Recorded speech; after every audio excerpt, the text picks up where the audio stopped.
Everyone in town called theirs the perfect love story. They were the couple everyone envied. The ones who made you believe in fairy tales, and everyone thought today would be the happiest day of her life. But on the day she walked down the aisle, the day she had dreamed of since she was a little girl, the groom never showed up, and her world shattered in front of 150 witnesses. Yet none of them knew, not a single soul in that silent, stunned church, that this was not an ending. It was the beginning of something far more beautiful. Emily Carter had spent her whole life dreaming of one perfect moment, the soft, gentle hum of the organ music, the sweet scent of white roses lining the aisle, her mother dabbing tears of joy from her eyes, and at the end of it all, the man she loved, waiting with a smile that was just for her. She had planned everything with meticulous care, right down to the exact shade of cream on her veil. Emily wasn't rich. She wasn't flashy or extravagant, but she possessed something far more valuable, a heart big enough to love anyone deeply, fiercely, and unconditionally. And she believed with every fiber of her being that Michael loved her back with that same intensity. The collapse began slowly. Then all at once, the ceremony was set to begin at precisely 4 o'clock in the afternoon. At 3:45, her bridesmaids, with forced smiles and fidgeting hands, kept telling her, "Don't worry, he's just running late. You know how he is with time." But Emily saw the flicker of panic in their eyes, the unspoken fear that they were trying so desperately to hide. At 4:10, her mother, her face pale, leaned in and whispered, "Sweetheart, maybe there's just terrible traffic. These things happen." At 4:35, her father, who had been pacing nervously at the back of the church, finally sat down in the front pew, his shoulders slumped, unable to even look at her. At 4:52, the priest, a kind man who had known Emily since she was a child, walked toward her down the long, empty aisle. His steps were the slowest, most agonizing steps she had ever witnessed. It was as if he were carrying the weight of the world on his shoulders. Finally, at 11 minutes past 5, her phone, tucked away in her mother's purse, buzzed. A single, life-altering text message from the man she thought she was going to spend the rest of her life with.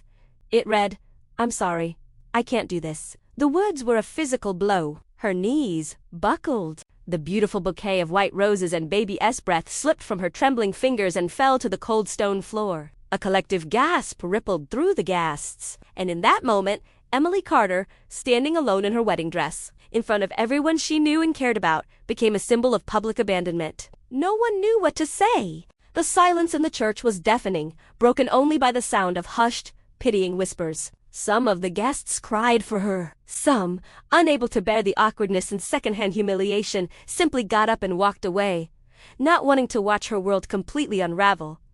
But Emily didn't cry, not yet.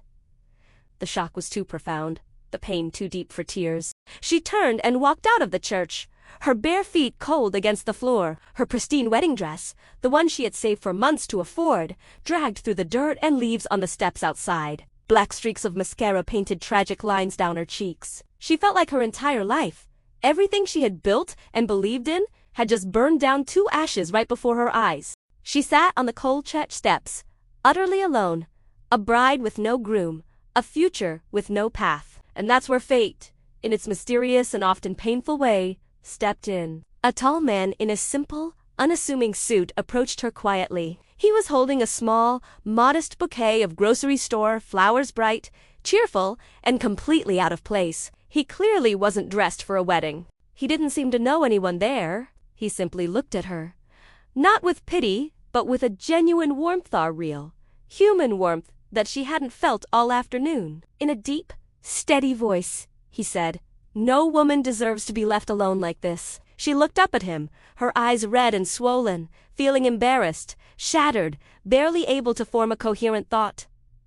Did you know, Michael?" she managed to ask, her voice a fragile whisper. He shook his head gently. "No, I just came here to return something to the pastor. But when I saw you sitting here, I couldn't just walk away." His name was Marcus Williams, a mechanic from out of town, a man with a quiet, humble, and gentle spirit. He took off his suit jacket and offered it to her. "Please? You're shivering." No one else had done that. Not her ex-fiancé, who had vanished without a trace. Not the stunned guests. Not even her own bridesmaids, who were so overwhelmed by the drama that they didn't know how to comfort her. But this stranger, This complete stranger sat down beside her on those cold, lonely steps. And for the first time since the world had collapsed around her, Emily cried. They weren't soft, delicate tears. They were hard-aching sobs that came from the deepest, most wounded part of her soul, carrying all the pain, betrayal, and humiliation of the past hour. Marcus didn't interrupt. He didn't offer empty platitudes or judgments. He just sat there, a silent guardian, and held her hand until, finally, she could breathe again. A love that was never planned in the weeks that followed. Marcus checked on her. He helped her move her things after she canceled the honeymoon and ended her lease. He drove her to work when she couldn't trust herself behind the wheel. He made her laugh again. He reminded her that she was still worthy of love. He once told her, "A broken heart doesn't make you weak. It makes you human." Emily slowly realized something. Michael was who she wanted, but Marcus was who she needed. Their friendship turned into late-night conversations. Late-night conversations turned into quiet dinners. Quiet dinners turned into something she hadn't felt in years. Hope. The day she reclaimed her life 1 year after the wedding disaster, Marcus took her back to the same church steps where they first met. He held her hands, looked into her eyes with that same deep warmth, and said, "Emily, I didn't save you. You saved me. If you'll have me, I want to build a life where you never cry alone again." She didn't hesitate. She said yes. But this time Emily walked down the aisle with no fear, no humiliation, no doubt, just love. Pure, healing, steady love. Marcus stood waiting for her. Not a perfect man. Not a flashy one, but a man who chose her when she was at her lowest. 6 months later, they welcomed a baby girl, whom they named Hope, because she was the proof that from heartbreak, something beautiful can still grow. The town that once pitied Emily now admired her strength. Her story became a reminder. Sometimes the person who breaks you is simply clearing space for the person who will carry you. C2A strong, emotional appeal if this story touched your heart. If you believe no one deserves to be left alone, if you believe second chances can create the most beautiful families, please like this video, subscribe to the channel for more emotional life stories. Share your own experiences in the comments. You never know who might need to hear your story today. Your story could heal someone.